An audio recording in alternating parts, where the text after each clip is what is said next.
Welcome to the family room. Pastor Ramsey, Senior, and First Lady Alicia Ramsey. It's great Always to mess be that with up, don't you. you? No, you just switch it up on me a little bit every now and then. But it is great to be back with you this Friday for the family room. As you're entering, make sure you give us a shout out. Let us know that you're here with us today.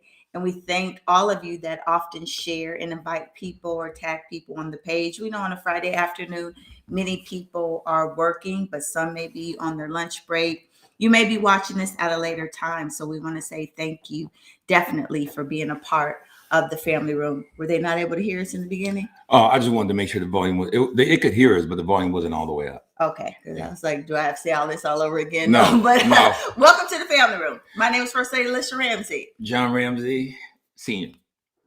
And welcome to the family room. We're excited about doing it every week. We've been doing this since we started at beginning of COVID.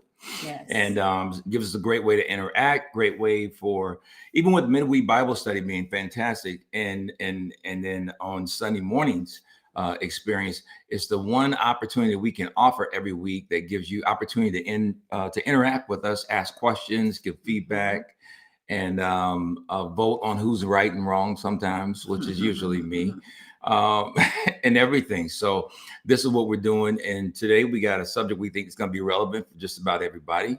And I think it'd be pretty helpful. Yeah, so make sure you give us a shout out when you come into the room. We know that people are busy. You're on your jobs, you're working. Yeah, I see them coming in. You are e-teaching your students because Pike Township is e-learning today. So we have there's a lot of different scenarios. I know Warren Township, they were out on virtual learning too. So there are many of you that are doing multiple tasks on today. So if you're just listening while you're doing something else, I hope you find the information today very inspirational, helpful, and make sure that if you don't get to listen in its entirety, that you find a space to go back and listen to it. Yeah, go back and check it out later on today, tonight, this weekend, anytime, and then share as much as you possibly can. Get the word out. I see Tony Mack in the house. I see Stacy Hanks. See Lauren in the house. Where's my boy Rondre? I ain't heard from him. Remember, he got a new job. Okay. Yeah. Hello, Angela. Right. Good to see you. There's your nephew, Kenny Ramsey. Kenny's in the house. What's up, Kenny? Yes. So congrats on the new house. Great. Jacqueline Thomas. Hope all is well. Everyone is healthy in your home. So thank you so much for joining the family room. Make sure you tag someone, invite them to be a part of the conversation. So what are we going to be talking about today? We're going to be talking about saving money. Okay. We're looking at tips and strategies to save money and build towards your future. That's good. That's good. Yeah. So, there's a lot of things that we can jump into there. The Bible has a lot to say. Hold on. He sounds just like his father. Look at his answer. Hey, black folks. He sounds, I just talked to him this morning. You sound just like your father. But yeah, there's a lot of things to be said when it comes to money and money management. You've heard me talk about this for a lot of years because everything we do is based off of faith, family, and finances. And so money management is just a really key component of that. We believe that that's been a big part of navigating through COVID for as a ministry for New Life. And so we want to kind of talk about some of that today and just, some strategies that you should have, some things that you can do, adjustments that you can make, tools that you can use. Now we're going to have a lot of those different options and things that are out there available today that really help you manage your money well.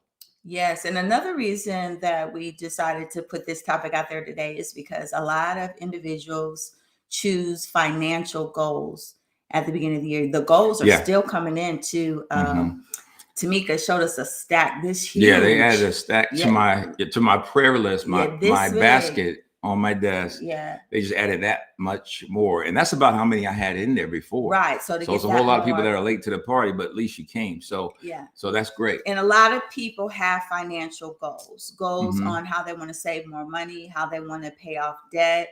So that is one of the reasons why we also selected this topic today, so that you could put your money where your mouth is. Absolutely. One of the stats that I pulled up today, just wanted to kind of read to you, is that the vast majority of Americans, they say 78% say that they're extremely or somewhat concerned about not having enough money for their retirement, according to this survey that was held And why do you think that is?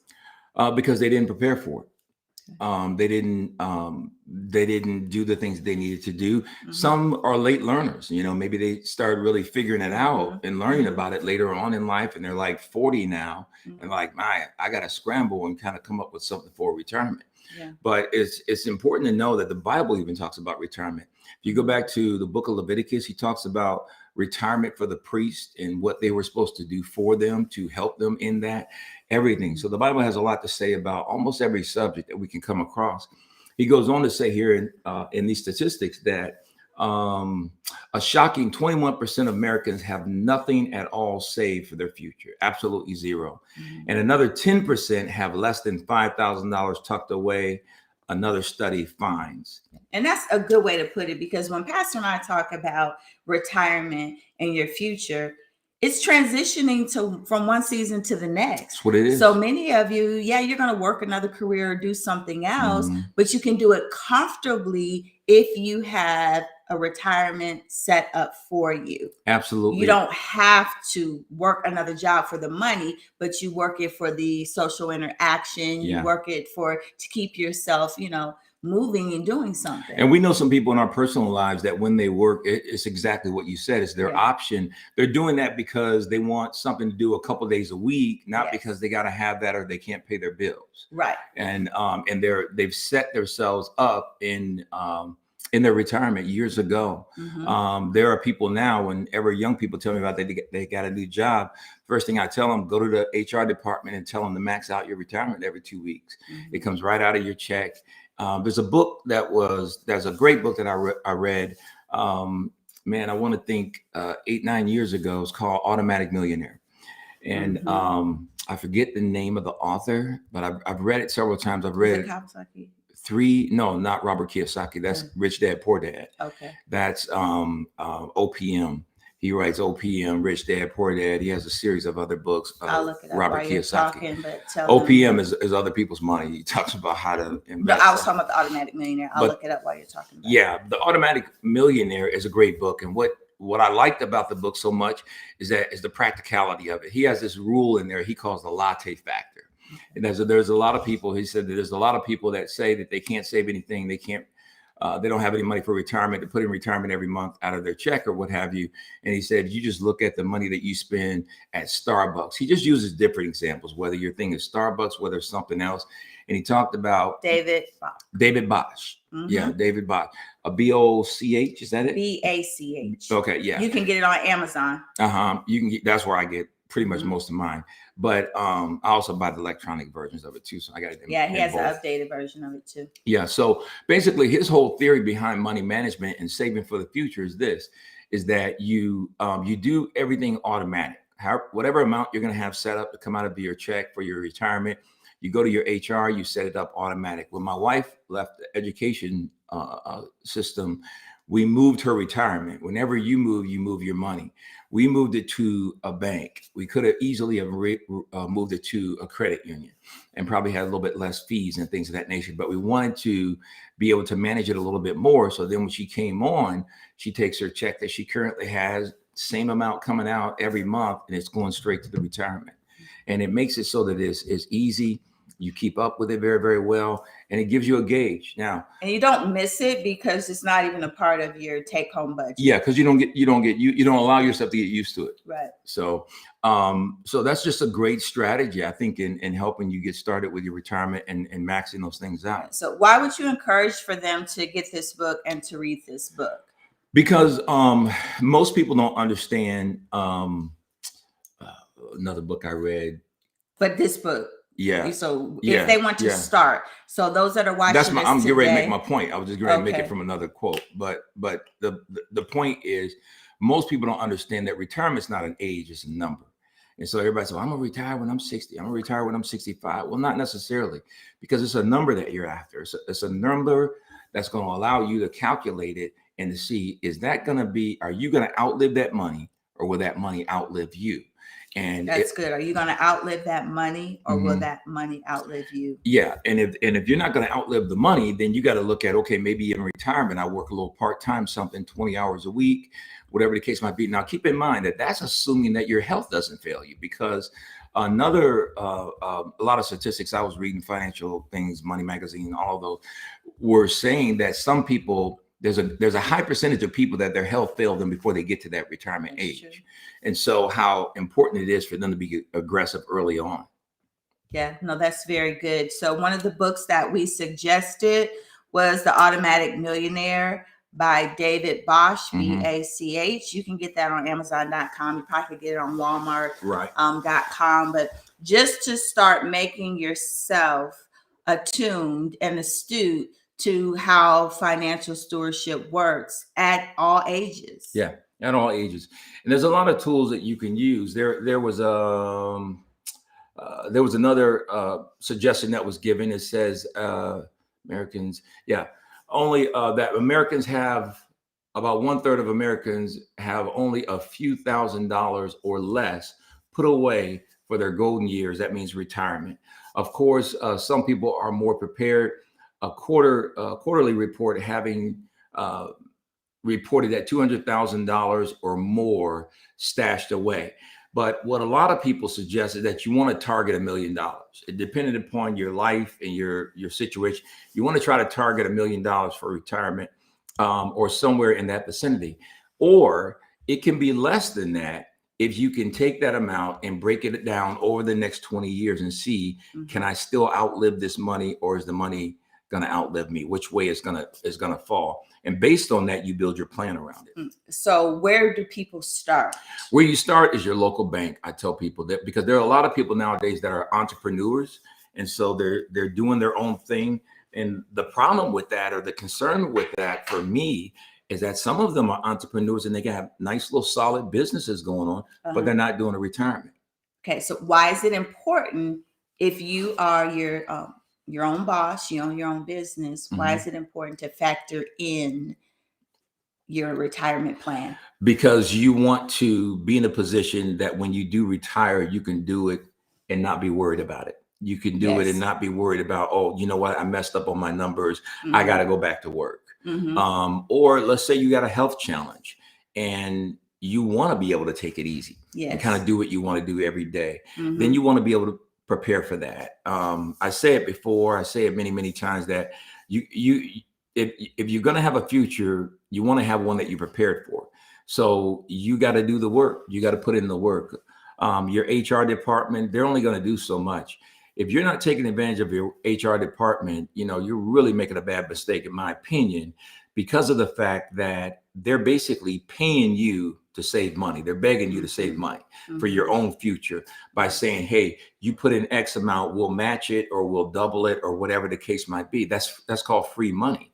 And to not be putting as much as you possibly can in there means you're not maximizing that opportunity. That's good. Shanita says this. Yes, you're so right. Consider inflation too, Pastor, which is good. Lauren Curtis says this. I just bought the book, $10 on Amazon, overnighted. Yeah. How do you talk to your young adults? So those that may have, children in their 20s, in their 30s, about the importance of doing this?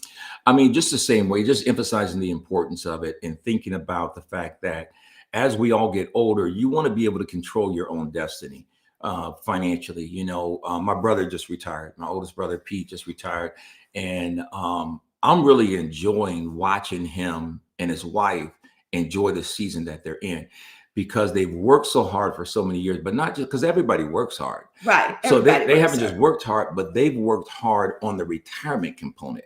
Right. So they're able to catch a breath, and they're saying, hey, these first 3 months, we're just going to relax and kind of enjoy things a little at a time and do some of the things that we want to do.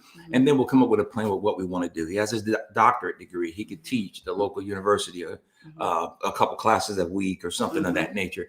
But he has options, and that's what you want to see people achieve. With young people, I try to encourage them to do that because so many people, they want the end goal, but they have to understand that there's got to be a plan in place to get there. The Bible says, commit your thoughts into the Lord and your plans will be established. So God's saying, I'm only obligated to help you establish what you actually have a plan for. Definitely. And it is important for you to have a plan. It's First Lady Alicia Ramsey, Pastor John F. Ramsey Sr. And we're just talking today in our family room conversation about financial stewardship. If you have any questions about financial stewardship, make sure you type them in the thread so Pastor can answer those questions for you. As we look forward to an amazing year 2022, our theme is the year of great expectation. Mm-hmm.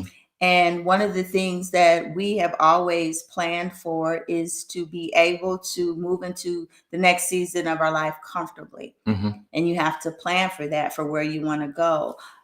Pastor, what is it that people can do if they are suddenly, they had a plan of action, they were moving forward with that, and all of a sudden dealing with COVID, dealing with situations, sickness, they may have medical bills they're dealing with, or sudden loss of their job.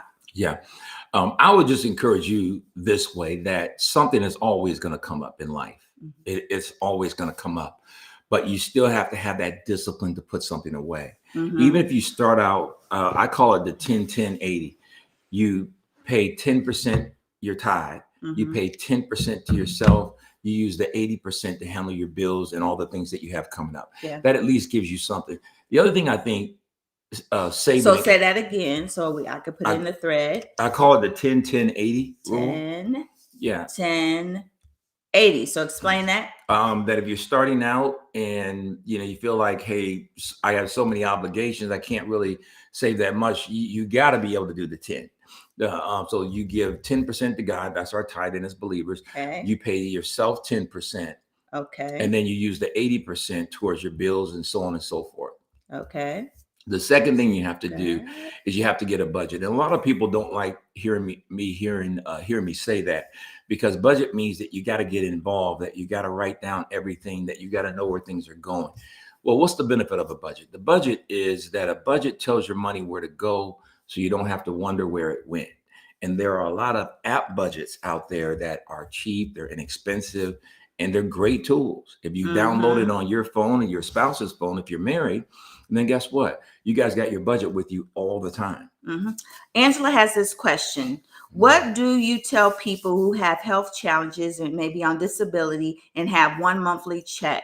What suggestions for savings in that area? I think you just answered my questions, but you go ahead, because my dad was on disability for a very long time as well. It's lower your expenses.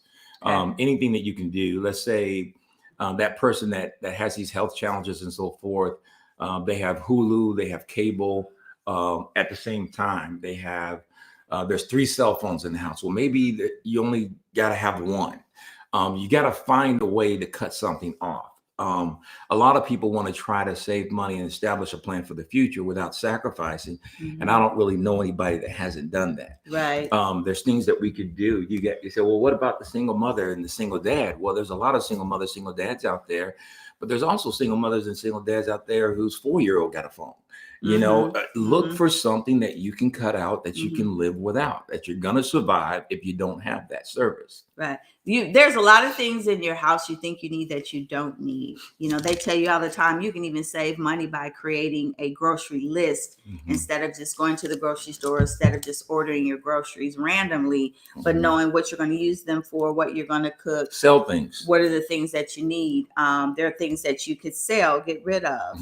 You mentioned that about cable. Cutting, being aware of your utility expenses, cutting lights off. Those things begin to add up.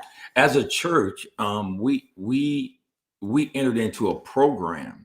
Our business manager entered into a program where they do these videos and they learn all these different things. And what does that do in turn? That lessens our utility bills at the church. Now, utility bills at a church like that, our size, is just enormous. You can't really get your head around them. But the point of the matter is, she will do even creative things to make sure that we lower those different costs. There are things you can do.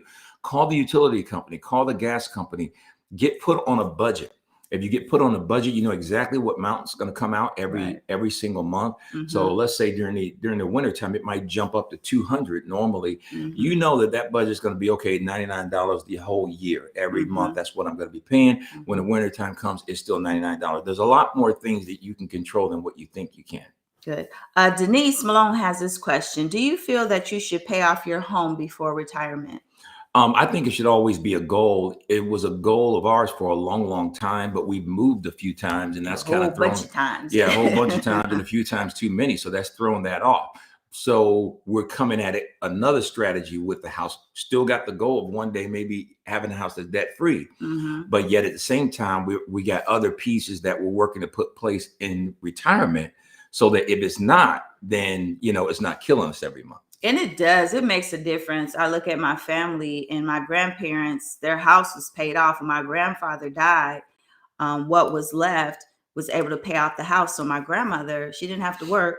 House Hmm. was paid off. She Hmm. had received monthly, income from his pension. Then when my grandmother passed, the house is paid off and it's left to the kids, Hmm. and they pay the taxes on it. The house I grew up in is paid off and my mother still owns that and she has another property. So, and these are people that didn't make a lot of money. Yeah, they They didn't make a lot of they didn't money go to at college. They all. didn't make a ton of money. Yeah. But her grandfather, I always say, I wish I would have known him before he passed, because he was a man ahead of his time, and he set the table for good things to happen from day one. And he started doing those things years ago, Mhm. so he knew what he wanted. Yes. So never think that it's too early to start those things or believe Mhm. that you can do those things, because you definitely can do those And things. don't think that it's too late, because at the end of the day, Yeah. if you start right now, one lady came up to me one day and she said, "Pastor, you talk a lot about the college, uh, the college fund for your kids, 529. 529, and we're real diligent about the one we have for Judah. We were fortunate; we were able to help Johnny with his help, with his portion of the scholarship, getting through a private college. He has no debt, and now he got a scholarship for his master's program. And we plan on doing the same thing with Judah, but we start when they're born. And we Yes. start putting away specifically for that. Definitely. So as you think of questions that you may have regarding financial stewardship, make sure you put those in the thread. Pastor wrote a book many years ago called Smart Money Management. It's always been a passion of his to help, especially our community, learn how to make better decisions with their finances. And my newer book, Money Before Marriage, really is a great book for anybody to read, Mhm. because it talks about specifically, it talks about money, but then it gets more specific as it relates to people that are single. And Mhm. how do you position your money for before you get married, putting the relationship in a situation where it has a better chance of being successful. Yeah, and definitely talk to your children about money, talk to your Hmm. grandchildren about money, nieces and your nephews, because a lot of people don't want to have the conversation Yeah. Yeah. about Hmm. finances. And that's important to do. Talk to your elderly parents about it. It's okay. You got put in that position. And I was in that position where, as your parents are getting older and you take on more of the responsibility, Hmm. I've seen people that just let their parents just spend money frivolously, Yeah. and knowing that they're going to need support, Hmm. but yet they're just wasting, the resources that are going to be needed. And see, if our parents were like that, we're not going to come alongside just trying to just go above and beyond the substitute for their lack of discipline in that particular area, because that's dysfunction at that particular point.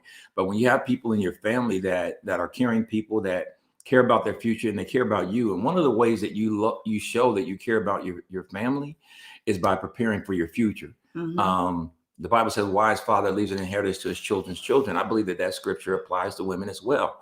A wise parent overall leaves an inheritance to his children's children. So Right. that scripture is emphasizing the fact that one of the ways that we demonstrate our love for the people that we leave behind when we pass away is by what we leave them. Yes, we've talked on this family room countless times Hmm. about having life insurance, Hmm. having things prepared. Nobody wants to talk about death, but we're all going to die one day. Yeah, I mean, part of living is dying, and Hmm. so you have to prepare for it. And I used to always say this: that if you're going to die, die right. You know, Hmm. put your kids in a position, put your spouse in a position where they don't have to struggle to make it Yeah. after you're gone. The purpose of life insurance is to not have to adjust the standard of living for your family after you die. Hmm. So whatever my income is, to be able to substitute as much of that as we can, Yes. so that you and the kids are comfortable if something were to happen. Yeah. It makes a big difference when you don't have to have a GoFundMe to bury a loved one. It really shouldn't be the case, because the reality is you can get enough life insurance to get you in the ground Mhm. for pennies. And if you get it early enough, especially. And if you get it early, oh my God, if you get in your 30s, and even in your early 40s, it's next to nothing. What you do is you get it paid automatically and have it taken from your account every Mhm. single month. Mhm. And that way it's not, somebody dies and, oh shoot, I forgot the last 2 payments. We don't have life insurance. Right. And think about such things as, if you are an older sibling and if you help with a younger sibling, you can get life insurance on other members of your family because you have the main responsibility. Right. If something was to happen to, uncle has been living with you for several years, if something was to happen to him, making sure you're on all the paperwork. Mm-hmm. Pastor and I have seen so many situations where things are not taken care of. And the financial devastation that falls on a family when things are not taken care of. Yeah. It really is disheartening to see that even in Mhm. this day and age, it still exists. It really is. It really is. And then, your options are very limited at that time. Yeah. Mr. Pastor Nicholson has had people get upset with him because they didn't have life insurance and they came to the church as if the church was going to be able to write a check to bury somebody. And I don't know a church in America that's ever been able to do that. Mhm. And so then they want to get upset, but you really should be upset with yourself because you all never planned anything. Mhm. You can, if you have a parent that you're going to be responsible for and they don't have life insurance, you get some on them at least to make sure that you're able to take care of things moving forward.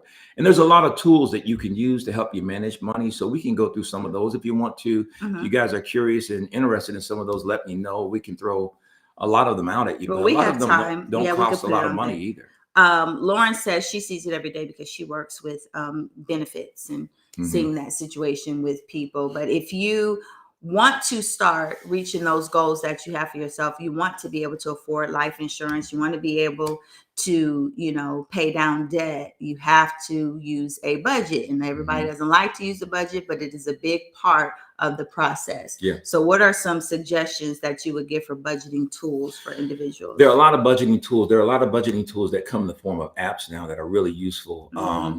Dave Ramsey has an app called Every Dollar. It's different than other budget apps because it forces you to give a category for every dollar. Okay. And if you don't, the thing's going to bug you. So you have to give a category for every dollar from everything that you spend. Okay. So it puts you in a position where in a sense, you're being accountable to that app for every dollar that you spend. Okay.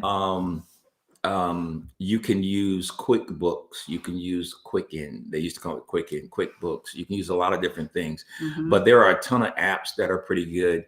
You can go to, what's my guy's name? Clark Howard. I go to his website a lot. You can read on his website about car insurance, about life insurance. Dave Ramsey. You can go to their website. You can get links from there on life insurance, health insurance, all kinds of things. So there's a lot of things out there that can help. How do people make mistakes with apps? Or with their budgets? What are some common mistakes that people make? Not putting every category in there.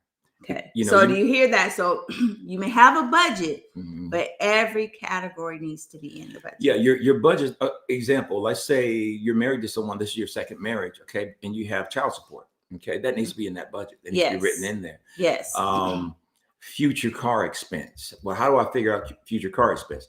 Well, how much money did you spend on repairs last year? Add that up, divide it by 12, and put it in there as the potential amount that you might be spending on car repair or something during the course of a given month. You can always make adjustments to different things, but you want to have some type of number in there. In the Ramsey household, she can tell you, I literally save for everything. We have her graduation coming up this year. We got Jeremiah's. He gets to walk and be a part of the ceremony. We got so many celebratory type things we have coming up. It's going to be unbelievable. Well, we can't wait until we get to those and then say, okay, what we're going to do. Somebody's got to be saving towards those. So we have an account that I tag for specific things. And as soon as Christmas was over, I started saving for Christmas again. It's all a part of that account. What do you tell people that are in relationships that have to work together in order to achieve the goal of saving money? Because I hear that a lot of times one may work well in one area and one may not. Can you give me just a little bit more? Well, you hear all the time they may say, well, I save money, but my husband doesn't. Yeah. Or you know what I'm saying? They may say, well, I prepare for this, but my husband doesn't prepare for that. Well, the one thing about it is that you're going to have to work together. The Bible is very clear. It says two can't walk together unless they be in agreement. Division in finances is the number one reason for divorce in America, and it's been for the last 25, 30 years. So if you don't have a plan for your money, and if you guys don't have the ability to talk about money and work together on it, then that relationship is going to have a very slim chance of making it long term. It may make it for a while, but making it long term, you're going to have some real challenges. And what are some things that they can do to get on the same page? Because, a lot of times it didn't start out that way. Yeah, so how do we get on the same page? You have a weekly business meeting where you sit down at the table, kitchen table or whatever, and you go over everything together until you guys got a solid plan that works on a month-to-month basis. Then you develop a weekly plan. You sit down every week, you have a business meeting among yourself, and sometimes they even pull the children in so they can start learning what the strategy is and how you have to approach things. Because a lot of times, I talk about this to our son, John. You and I talk about it a lot. There are a lot of people that raise really good kids that go off to college and they get a degree and they come out of college and they fail. But they fail not because they couldn't graduate, they fail not because they couldn't graduate and not because they didn't make a good living, but they failed because the parent never taught them money management. Yeah. And there's so many ways of doing that. We're doing that with Judah right now with some tools that we're using. Lamont Marshall, a great guy. He turned me on to this app called Every Dollar is Dave Ramsey's app. This one's called Greenlight. And Greenlight, you can download it on your phone, download it on your kid's phone. You set up an account in there for you and attach it to your bank to put money in it. And then you set an account in there for your kid. Well, let's say your kid gets $20 for allowance every week, you put the $20 in there, you could just put it in there on the Greenlight. Greenlight sends them a debit card. You can even customize the card and have your kid's picture on it.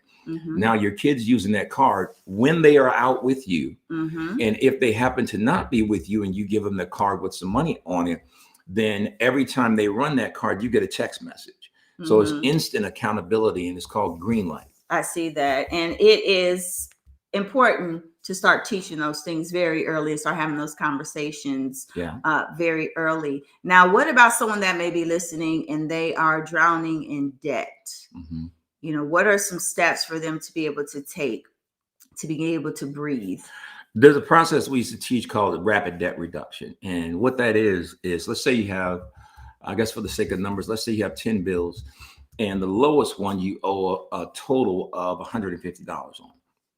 You're paying payments on everything. Once the lowest one is paid off, now you're thinking that you got $50 freed up. You really don't have $50 freed up because you're going to take that 50 and apply it towards the next lowest bill that you have, so that you're paying more down on that. And it's called rapid debt reduction. It doesn't, happen overnight. It's just over a process.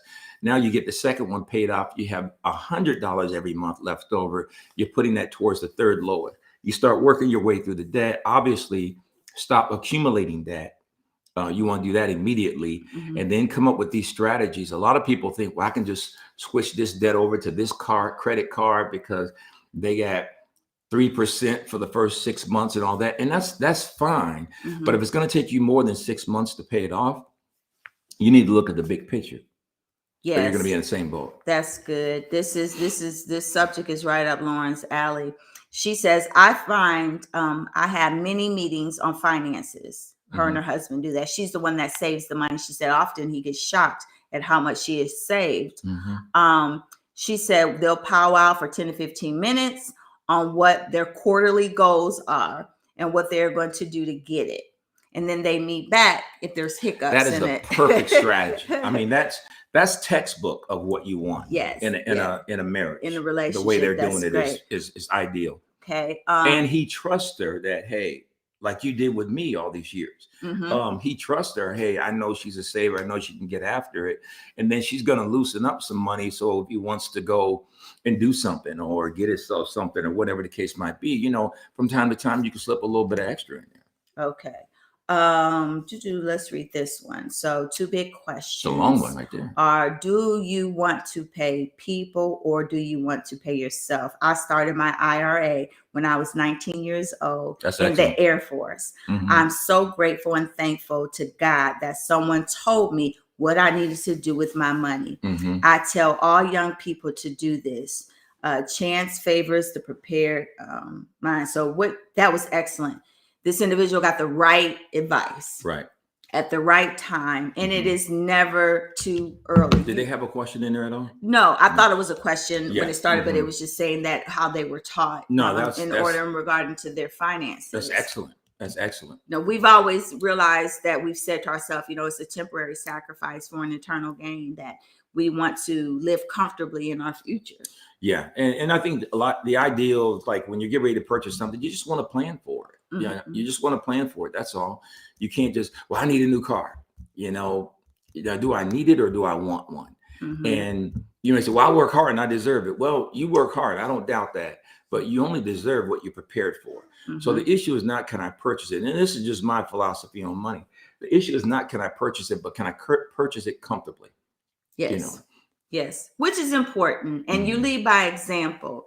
There are often times that you've worked so hard to create a certain type of lifestyle for your children. You didn't want them to struggle the way you struggled.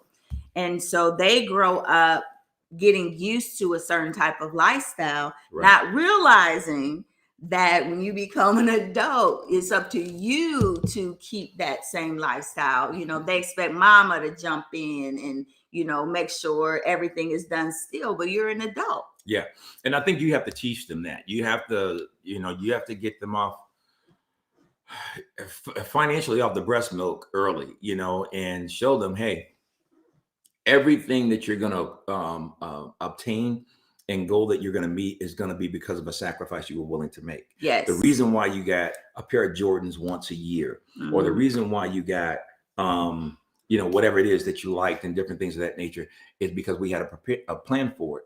If you don't do that on your own, you're going to have challenges, and we're not going to save you because you wouldn't exercise delayed gratification. We're not going to save you because you went out there and jumped the gun prematurely to do certain things. Right. Absolutely not. Good to see you, Marvin. He said, good afternoon, Pastor and family. I'm sorry for being late. Jackie's not feeling well today. She has a bad migraine. Please keep her in your prayers in the family room. Roxanne says this: children don't always see or understand the sacrifices parents made. Amen. Is that our Roxanne? Yes. Yes.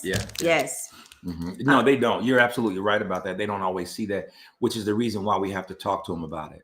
And it's not in a braggadocious type of way, but you're just talking to them saying, this is how you get there. Absolutely. I know where you're trying to go. This is how you get there. If somebody would have taught me that at your age, I'd be in a lot better place. I learned money management from having to be broke and really learn how to work every dime that came in my hand. But isn't it amazing though that a lot of us we started broke and still have horrible money management skills? That's what I don't understand. That's what I don't understand. A lot of people started that. You go from robbing your own piggy bank to get ice cream from the ice cream man in the summertime, and here you are 30 years later, you're still shaking up that glass trying to get something.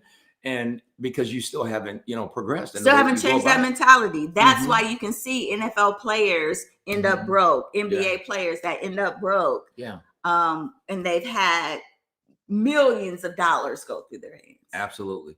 Absolutely. So we try to have a plan for everything that we do. We bought the dog. We had a plan. We had a plan for everything. Yeah, that was supposed to be Jeremiah's dog. Well, I guess it is Jeremiah's dog. It's kind of, sort of. Maybe he's in half. A little bit. Split him in half. I don't know, but yeah. But yeah. So all these are things that can help you. But teach it, talk about it. Any relationship that can't talk about money, something's wrong with that relationship. Absolutely. It's really important that you remember that. If you can't talk about money in your relationship, in your marriage or dating or whatever, then something's wrong with that relationship. It is. Keitha says this: finances are a big generational curse. Amen. I may not have started the right path, but I sure make sure my children are on the right path and being set up to succeed. I always speak from the perspective of I made mistakes, but I'm setting you up to not make those mistakes. Break the curse. Brandon is 20 and has a very high credit score and is an avid saver. Breaking the curse. Yeah, I think that's incredible. That's great. Yes. I think the fact that you mix in yourself to their lessons that you teach them, I think that's probably why. I don't know your family like that, but that's probably one of the reasons why the kids are embracing it so well and so early in their life, because you're showing them the good, the bad, and the ugly, whereas not everybody does that. Yeah, you will know him when you see him. Mhm. Milan is her daughter, and then Brandon. It's just hard to believe he's 20 years old. Yeah. Pastor's good with faces. Yeah, I'm good with faces. Names, not so much. He's very good with faces. Somebody came up to me in the mall one time and they looked at me and said, "I'm one of your members. I bet you don't know who I am." I said, "I bet you're right." Definitely, but we want you to make sure that you don't have a spirit of hopelessness regarding your finances. Mhm. You may look at it like you said. You say this all the time in your messages. You have more bills than money. Mhm. And that's the concept where, we believe as Christians, when we, Mhm. when we tithe and we give our sacrificial offerings and we give to God, despite what people may think or say, we know the concept works Mhm. for us and in our life. But not only is it tithing and sowing and believing, it's the wise stewardship It's the part main. of it. And that's the Mhm. part sometimes people want to do one Mhm. without the other. I think that's a great point. Yeah. I think it's a great point. And you have to do both. It's a combination of the two, because God is not obligated itself. There's nowhere in the scripture where God obligates itself to make up for my financial dysfunction when I choose not to handle the 90% right. Oh my goodness, it's true. Roxanne says this: I've learned money strategies from being broke and grateful for investment advice I was given, early in my career. And we know Roxanne has taught our smart money management classes for years. Yeah, she's and great. and you have to be so secure in who you are and confident in who you are as a person, that you can be in any type of environment and do not feel intimidated to spend more money, to project yourself in a way that you're not financially stable or able to do. There's so many things that Pastor and I see that we would want to do, but it's like, we're not going to do that investment right now. Like, oh my gosh, the Super Bowl this year, I just want to go for the halftime show. But there's no way in God's name that I would want us to pay all that money for them tickets. Yeah. To go. One day I we can going, though. I can watch it on television. But there's just certain things. Some people, you say this all the time, they'll be like, well, I deserve to be able to do this, I deserve to be able to do that. Now, what can you comfortably afford? Yeah, you deserve what you prepare for. Yeah. And that's the thing that you have to keep in mind. And again, take on also the mentality. Another way of saving money is that you save something from everything you get. When you get tax return, at least save half of the tax return. Okay, half of that. Tell them that story. Tell them the story that, like, what happened. He don't watch it, so go ahead and tell him.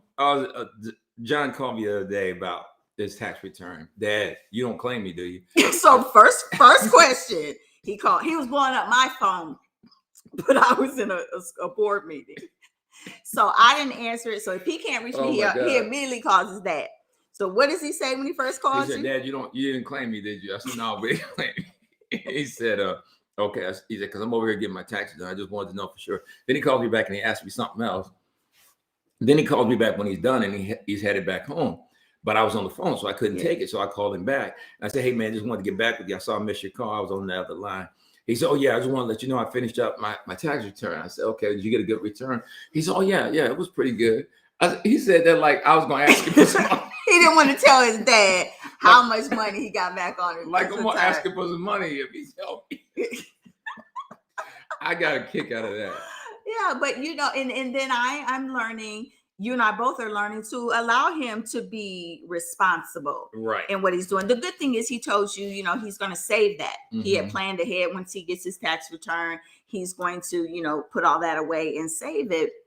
But, when he and I went to the movies on Saturday night to see Spider-Man, it was his idea. He wanted to go. And I was like, okay, it's cool. I'll go with you. That's our thing together. I paid for the movie and he was like, Mom, I can get there. I was like, okay. I said, well, let's do it like this. Did you black out? Because he don't say that when I take him to Pacer game. I said, let's do it like this. I said, I'll pay for the movie and you can pay for the snacks. So, he paid for the snacks and I paid for the movie. Because we've been talking to him about that, even in dating. I knew you were going there. Like, you're not married. This is not your fiance. Like, Mhm. you can go Dutch. Right. You can go down. Sometimes that lets you know what you got. Or you pay for the movie and the person is generous enough to say, hey, I'll take care of some snacks. What do you want? I will get it. We used to have to we keep having to tell him, He's just such a nice kid. you are John Ramsey Jr., not John Ramsey Sr. You see how your father treats your mother, but we've been married for 27 years. Right. I just told him one time, I said, John, you know what I got your mother for the first 3 years? He said, what? I said, I ain't get her jack for the first 3 years. When I said we shared a car. We were on a tight budget. 10 years. We were on a very strict, tight budget for 10 years. We were. And we just kept grinding and grinding and grinding. So because of the way he was raised, you know, sometimes he wants to treat others that way. And we're looking like, no, you starting at the bottom. Yeah. Like your parents is here. We started at the bottom and we here. You started at the bottom and you still there. Right. You're not here yet. Mm-hmm. You got to work towards that. And I think he's getting it though now. I think he's starting to get it. And I really do. And I think he's definitely going to be solid because we've been teaching that stuff since he was a kid. Mm-hmm. So he's going to be solid in the area of finance. I don't have much concern about that at all. I don't either. He just has to make sure that he's equally yoked. Oh yeah, in that area. Yeah, well, we're not going to put it all business out there. No. Right. I'm not. I'm just talking about in his that area. Future. You're right. I'm saying that in his future, I have no rebuttal that we want him to be able to make sure that yes, you have these principles. Yeah. You are working these principles. Make sure you look for that quality in someone that you and I looked for that quality in each other. Yeah. You didn't want somebody that was swimming in debt, and I didn't want somebody that wasn't good with money. Mm-hmm. Like we both had that requirement in who we selected to marry. It was a part. So many of you, we say it all the time with singles, y'all so caught up in the wrong things when it comes to who you marry in relationships. And then when you get 5 years down the road, 10 years down the road, ask seasoned people, they'll tell you all of that stuff that y'all looking at right now. It's not what makes a marriage. So important at the beginning. It's not that important. It's not as important. Mm-hmm. It is definitely when the medical bills come, when you decide whether to have a family or not, where you decide where to live. Like you and I used to always talk about where we want to live. And we never moved real far, because we knew, okay, this is a side of town we're comfortable with. Mm-hmm. This is where we want to be. This is the farthest we've ever lived from the church. Yeah, it is. This is the farthest we've ever lived from the church because we always took those things into consideration. But it was a concession that we were willing to make. Yes. Feeling like this is going to be our last home and, take us well into retirement years and liking where we are. We said, okay, well, we're willing to make that concession. And that's the problem right there because a lot of people and whatever they do, get or purchase, they don't want to make any concessions. They don't want to make any type You may not be able to get all the concessions. options that are available for that automobile you're trying to buy. Right. So get a couple of the main ones. You gotta sacrifice something as you're trying to move forward and do the things that you need to do. Right now, because there were some, houses we didn't even go look at because we was like, that's a beautiful home, but it's in Noblesville. Mm-hmm. I don't want to do all that driving. He doesn't want to do all that. This drive is long enough. It's long enough, but we knew from each other that, okay, what will work best for our family at this time. And there were some beautiful houses up there in Noblesville. Yes, and those are the things that you definitely, as you are looking to be financially stable, if you want to, we know a lot of people that have moved into smaller homes, like, okay, our kids are gone, we're empty nesters, we don't need all this space. And they're moving into smaller homes, smaller properties, condos, townhouses. There's just so many things you have to think about. Dr. Larry Burkett said it for years, and he taught it for years, and it's in a lot of his books. You go back and you read them. That the way that you start stabilizing your money is that you have to lower your expenditures, and you have to reduce your spending. You have to lower your expenditures, and you have to balance out your cost of living. Yeah. And if you can do those, you can really start navigating in the right direction. Mm-hmm. And a lot of times, if people would just downsize, sell their house and get one that's not 5-bedroom, but it's 3-bedroom, the stress you would take off of that marriage would be unreal. Yes. And it is really important for you to continue to have these conversations And if you're just now tuning in, make sure you go back and watch the family room in its entirety, because Pastor Ramsey is giving you some data. He's giving you some strategies. He suggested different books, apps, things that you can use to reach those goals of stability in your finances. We have said for many, many years that we set the standard where family members do not call us for money. No, we have an agreement. We have a strategy. We have a way that we go about doing our finances and handling our finances. And that's even as it relates to other family members. They know we're not going to be a source for anybody, because there's no excuse for most people on either side of the family to not be able to handle their business unless they're not doing right with their money. Yes. And you can say no comfortably. And after you say no enough times, they'll stop coming to you and asking you. Because they understand that. Now, we're not talking about a devastating emergency. You know, there's devastation that happens and where families come together to support one another. That's not what we're talking about. We're talking about someone want 20 here, 50 there. And that type of thing. If there might be some time, even if you can project, there might be some times in the future where I'm gonna have to help a family member out or whatever the case might be. Add that to your savings goal now. Okay, let's try to add, another $1,000 to our savings for the year, or $500 or whatever. So when we get the hit, it doesn't really affect us. We just help them and we keep it moving, or whatever the situation might be. Maybe it's a major car repair, but it doesn't really affect us. We're prepared for it and we kind of move forward. So as many of you are looking at, how you're going to move forward in your financial stewardship, there's so many things that you can do to put yourself in a better position, but it's up to you. I've known many young ladies at our church that I've really applauded them, where I've seen them, they get their tax return and the first thing they do would be pay their rent for 6 months, which gave them the opportunity to, breathe and to start, regrouping. There's so many things that you could do. Put it away, just save it. Make that decision. Make that decision. Make it before you get it. Make that decision, what you're going to do. Angela made the comment. She said, this has been so helpful today. Thanks, Pastor and First Lady. Thank you for being a part. Right. And don't forget to go get one of those apps. Every dollar. Every dollar is one of them. Every dollar is one of them. The book was Automatic Millionaire by David Bach. Lauren got it right on this thread for $10. She said by the time she called Amazon, it was free shipping overnight. Make that investment in your financial future and your stability. Don't forget Money Before Marriage. That's a book, my last book that I wrote. That's really, really helpful. If you're single, man, you should. I promise you, if that book is not worth it to you, then First Lady will give you your money back. No. But you need to get that book, and that will be a great help too. And where can get your book at?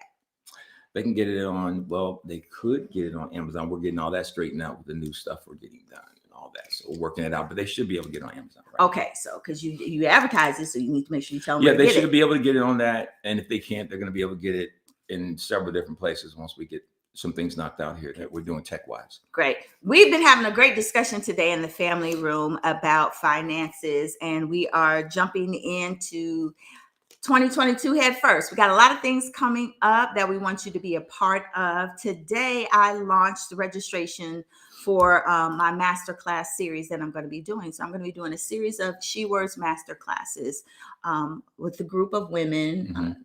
Cap it off at 25. It's going to be great. Spending time together, giving you specific. Can I sneak in and be a part? No, you cannot sneak in and be a part. And it is just not going to be, me talking to you. I love to teach. Teaching is a part of who I am. And as a teacher, you plan. Well, good teachers, you plan and you prepare. And so I want to make sure that you have materials, you have information on going to the next level. Yeah. You and I have been doing this for so long that sometimes we think that everyone knows how to balance all of the balls, how to, move forward. Yeah. And we were taught, we learned, we self-taught, we took classes, we do certifications. One thing about it, I started another certification class next week, and Pastor has classes he's doing on a regular basis. He went out of town to take a class, last week. Like, we really keep self-educating ourselves as lifelong learners. And now we are making sure we take that time and offer that to those that are interested in participating. So Yeah. Pastor's going to be doing a leadership series for New Life Worship Center members. In addition to JR Ministries is going to launch a class series and his faith, family, and finances. And on that faith, family, and finances, that finance piece, I'm going to have some other people in on that as well. That will be there to, answer questions, and they'll be a part to share with us sometimes for a little while in that setting. And then the rest of it will be us. But basically it will be what we talked about today on steroids and a lot of information that'll be right there on the screen visible for you that you can take down and you can take it and run with it. And it'll afford you opportunities to ask a lot of questions. But I'll have some, we got some good things planned for that. We do have some great things coming up, and we want you to be encouraged. And the leadership class is going to be similar to my school of ministry that I did for years and years and years at New Life. I did it every year, twice a year for a long, long time. I have not did it in quite some time. So that's what this first one is going to be. It's going to be that school of ministry, but it's going to be more so not calling it school of ministry. It's going to be more like a leader empowerment. Definitely invest in yourself. Invest in yourself and look at getting the apps we talked about, purchasing the materials we talked about, taking different classes, making the sacrifices. Just start with cutting one thing. Pastor and I, we've you know what? I love the season that you and I are in right now, because not only are we in like a purging season, you and I are like, well, we don't need all those things on the TV. Or you'll ask me, and we always re-up or evaluate. He came to me the other day, he said, are we using HBO Max? I'm like, oh yeah, babe, I watched that. You said, okay. And that was it, because you were going to make sure that I'm not going to use these things. Like we don't use Showtime. We don't use these different things. The kids pretty much just watch their iPad. All they need is Disney Plus. Judah, that's all she wants is Disney Plus. But having these constant conversations about what it is that we need to do to reevaluate things. And I want, before we go, I want to go an extra 5 minutes. You're fine. I want to go extra 5 minutes, and I want you to talk a little bit about couples and their income and what they do with their income. Because sometimes years ago, when people would hear me say that you got your check, that you get your whole check, they would think that that was some kind of spending spree. But I really don't see you buy for yourself very often. It's always the house. It's always the kids. It's always stuff we need. And back then, though, I had bills that I pay. I paid like cell phone. There are a lot of things that when we first started that I did. I started up paying for childcare until we started adding it to the budget. But it was always a plan. So there was that 10-year plan that we did that we were very, very strict, where he took, I gave him, well, I didn't have to give it to him. We had one account. It just went into the account. My whole salary went into the account, and we allotted ourselves an allowance. And as we began to make more money, as we began to receive promotions and raises, other opportunity, he would get more speaking engagements, things like that. That is when we began to do more. But we've always worked together very, very tightly and closely with our finances and as a team. And to the point where my family knows, if you come and ask me for something, the first thing I'm gonna do, let me talk to John. So now it's to the point they'll know, Lish, can you talk to John? Because they know that I'm not gonna make a decision, and he's not gonna make a financial decision without us talking about it together. He runs the finances, but I have access to everything. I'm aware of everything that we have and where it is. We are in the same bank. He can see my account. I can see his.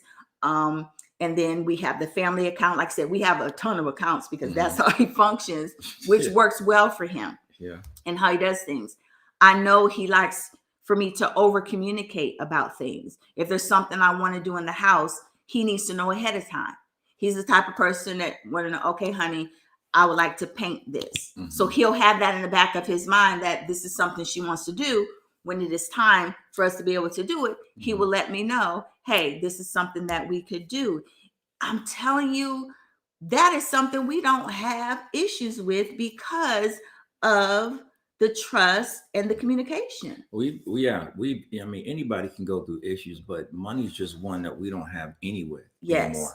Early on we did. I think we're both learning it and figuring it out. I think I was too tight with the reins sometimes. I think there Mhm. was a lot of different factors. Mhm. But once we caught our stride financially and working together, that part's been easy ever Been since. good. Here's a great question. In these tough times, what are some simple steps to take to get in the repetitive process of saving? So very simple step. Simple steps are to that 10-10-80 rule is real simple. You pay yourself, you pay God, you pay yourself, you pay your bills. That's a Mhm. real simple way. Mhm. Another simple principle is anything extra, some of it gets saved. Money come that you weren't expecting, tax returns, boom, automatically a certain amount is going up. It's Okay. just the way it's going to be. Um, One thing you used to always suggest, you don't have access to that savings account. So don't have a debit card for that savings yeah, account. do not do that. Do not have it connected to your checking account. Because what we found out is that people will begin to save. Yeah, As and soon they as a crisis comes, they just transfer the they money just over. go back and forth. So what you want to do is, here's what you want to do. You want to have an emergency fund. Okay, emergency fund. You're Yeah. going to have a minimum of $1,000 in it. Then you want to have a savings account. You see what I'm That's saying? good. Yes. So Okay. that's what you really need to start out So with the doing. emergency Yes. fund keeps me from tapping the savings. Good. Right? Then I Yeah. got to replenish it if I ever Yes. hit it. Yes. But I'm not going from situation to my savings, situation to savings. Mhm. No, I got a buffer here. That's my emergency fund. So the Mhm. savings is not always getting tapped. Yeah. So I hope that helped you, Lazarus Winters, that have your checking account with the 10-10-80 rule. Mhm. So, 10% to God, 10% savings, and 80% to handle what you need to handle. You have a emergency account. That emergency account is where you put your money in there. And it may be where you have to put, 5% in one savings and 5% in the other till you build it up. But that emergency account is what you go to when there's emergency. But the savings account, you do not touch it. If you have to open it at a separate bank, open it at a separate bank. Right. Years ago, I used to use the envelope system that I only carried cash. Now you don't do much with cash, but I always would carry cash. Mhm. There will be times where if I knew I really wanted to save, I would just leave my debit card in the jewelry box, or I put it in the safe. Or you got a safe in the house. And I didn't carry did not carry my You just debit set card some at aside all there. because it's like, no, I'm not even gonna carry my debit card because I'm trying to save this amount of money and I don't want to have access to it. So a lot of financial management has to do with knowing yourself and putting systems of accountability in place and buffers so that you can actually achieve something. And stick with it. Mhm. There may be little things. I know who I am and how I function. I went to Hobby Lobby yesterday and the lady was laughing because I went in there for two things: canvas to finish my vision board and a stool for Judah. Mhm. I didn't get a cart, nothing. I walked right in there. So my hands were full when I was going. I said, I've learned if I walk through here with a cart and I'm just glancing around, oh, I could use that, or that's on sale. And I end up spending more than what I went in there for. Right. But I just made sure one hand was for the canvases and the other hand was for the stool so I could get out of there. And I've learned that about myself, to say no, because I'm going to look for a deal, look for bargain, find something for somebody else. Not necessary. And I got a little stash that I always keep for myself. I just use my little Apple Cash and have something in there. And, when certain things come in or whatever, I'm putting something there. That's kind of like free money for me. So if I see something I want to get, I can grab it. It's not going to affect the regular budget because I typically let it build. And then I get a few things if I see something I want. That's good. Lauren Curtis makes this great comment. I remember when she was a little girl. Who? She said, she says, having the money automatically transferred to your savings is a really good too.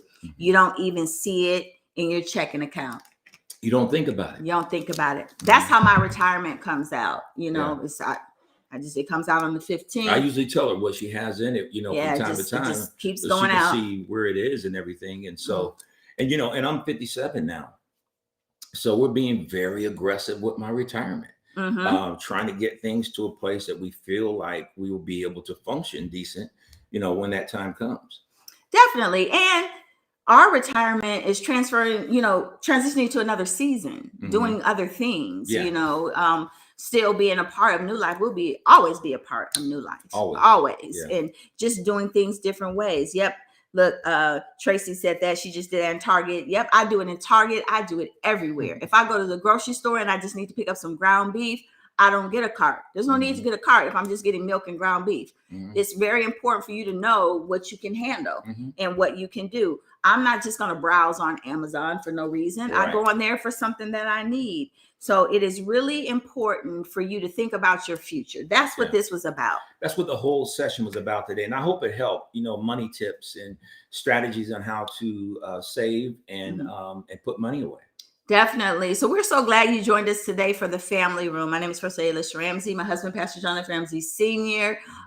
Make sure that if you know somebody that has a need, that they need groceries or they're going through a difficult time, our pantry is going to be open from 10 to 12 at our Boulevard location right across from Crown Hill Cemetery. They don't have to get out of their car. You just pull up and we will put a box of groceries in your car for you. In addition, access to clothes. If you know someone that needs a coat, they can do that as well. New Life members, that if you're in leadership or you serve on the ministry, we have a leadership meeting tomorrow. Pastor Nicholson sent out communication and the link for that virtual meeting. Our services are still virtual on Sundays, 9 and 12 noon, that you can log on Facebook Live or live stream. We look forward to having you be a part. And we'll be having some more answers next week.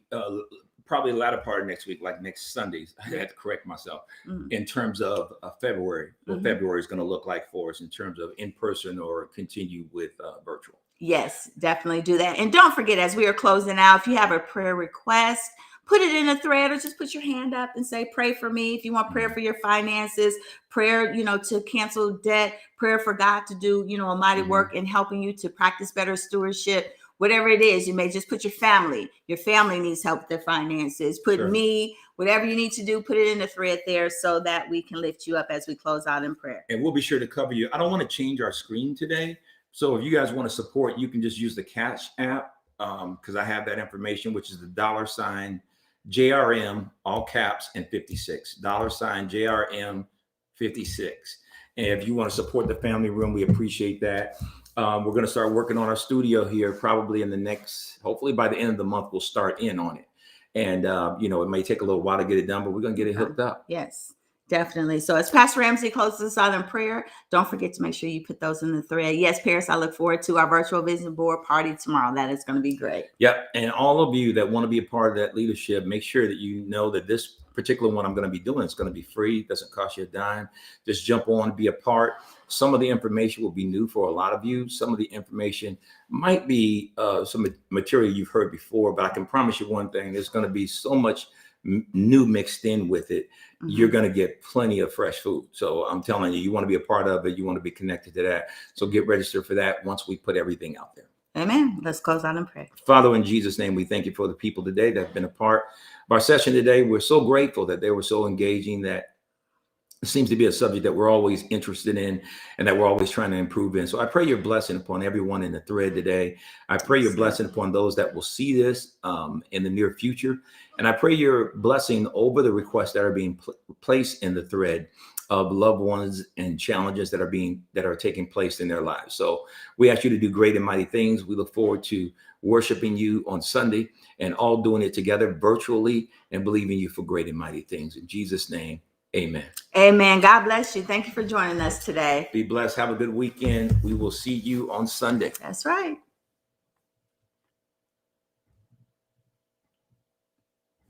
Wrong button, babe. You got to end it. Let me see In the stream. My end was my end right up there. there.